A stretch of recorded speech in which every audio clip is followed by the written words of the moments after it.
17 भैंसों का तीनों बेटों में बंटवारा करो और 20,000 रुपए का इनाम जीत के ले आओ। देखो एक आदमी ने ऐलान करा कि मेरे पास 17 भैंसे हैं, उसके थे 3 बेटे। उसने शर्त रख दी कि जो मेरे तीनों बेटों को मेरी शर्तों के हिसाब से मेरी 17 भैंसे बांट देगा उसे मैं 20,000 रुपए का इनाम दूंगा। 20,000 इनाम का ऐलान सुन के सारे गांव के लोग जो चालाक चालाक समझदार थे सब आ गए उसके पास। हम बांट के देंगे, हम बांट के देंगे, हम बांट के देंगे। उसने कहा पहले मेरी शर्तें सुन लो। अच्छा। उसने बताई अपनी शर्तें। शर्तें ये थी कि मेरे जो पहला बेटा है उसे मिलेंगी 1/2, यानी टोटल भैंसों की आधी। टोटल भैंसों की आधी। दूसरा जो बेटा है उसे मिलेंगी 1/3, 1/3, यानी टोटल भैंसों की 1/3। और तीसरा जो बेटा है उसे मिलेंगी 1/9।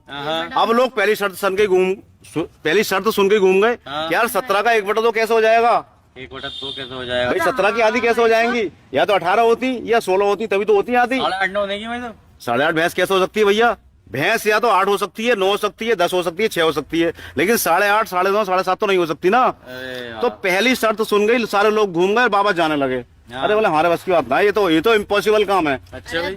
उसी के बीच में एक समझदार आदमी था, बोला प्रधान जी मैं बांटूंगा तुम्हारे तीनों बेटों में 17 भैंसे और तुम्हारी शर्तों के हिसाब से तुम्हारे बेटे को पहले को मिलेंगी 1/2, दूसरे को मिलेंगी 1/3, तीसरे को मिलेंगी 1/9। लेकिन जो है मैं ये काम कल करूंगा। अच्छा।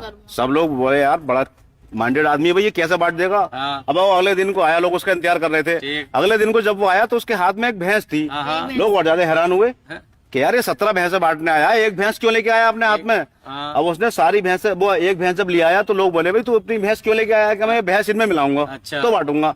लोग बनाने लगे उसकी मजाक कि 1 लाख रुपए की भैंस है और 20,000 रुपए 1 लाख की भैंस देगा, इनाम जीता कुल 20,000 का। बेवकूफ बात नहीं है। उसने कहा पूरा गांव देखते रहो, मैं भी क्या करता हूँ, ऐसा काम करूंगा तुम सब हैरत में रह आओगे। अब उसने 17 भैंसें तो थी प्रधान जी की, एक भैंस उसने अपनी मिलाई, तो ये हो गई 18 भैंसें। 18 भैंसें। अब 18 भैंसों को उसने जो प्रधान जी थे उनकी जो शर्तें थी उसके हिसाब से बांटनी चालू करी। जब 18 हो गई तो 1/2 करना आसान है। तो पहले बेटे पे आई 9 भैंसें, 9 दूनी 18 है ना।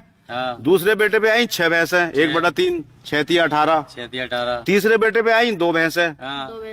जब उसने भैंसें बांट दी तो लोग हैरान रह गए, इतने हैरान हुए कि दांतों तले उंगली दबाली। हैरानी की बात थी कि जब इनका टोटल करा गया तो ये 17 आया। 9, 6, 15 और 2, 17। अब जो एक भैंस बची वो अपनी लेके इनाम और भैंस लेके निकल पड़ा यार। वो हैरान रह गए कि एक भैंस मिला के बंटवारा भी कर दिया, भैंसें भी 17 की 17 बटी और शर्तें भी पूरी हो गई, एक भैंस इसकी बच भी गई, इनाम भी ले गया। कमाल कर दिया भाई। ये होता है दिमाग का खेल, ये पुराने जमाने की पहेली है। तो क्या करी उसने चालाकी, भाई 17 भैंसें थी प्रधान की, एक उसने अपनी मिलाई 18 कर दी। 18 भैंसों के हिसाब से जब 18 भैंसें हो गई, अब तो शर्त पूरी करना बहुत आसान था। उसने एक को आधी दे दी, एक को 1/3 दे दी, एक को 1/9 दे दी, 17 भैंसें बांट दी, इनाम भी लिया 20,000 रुपए का, भैंस भी अपनी पकड़ी और चलता बना। सब हैरान रह गए। इसे कहते हैं माइंड गेम। कैसी लगी आपको ये पहेली? बहुत अच्छी। चलिए ठीक है भैया।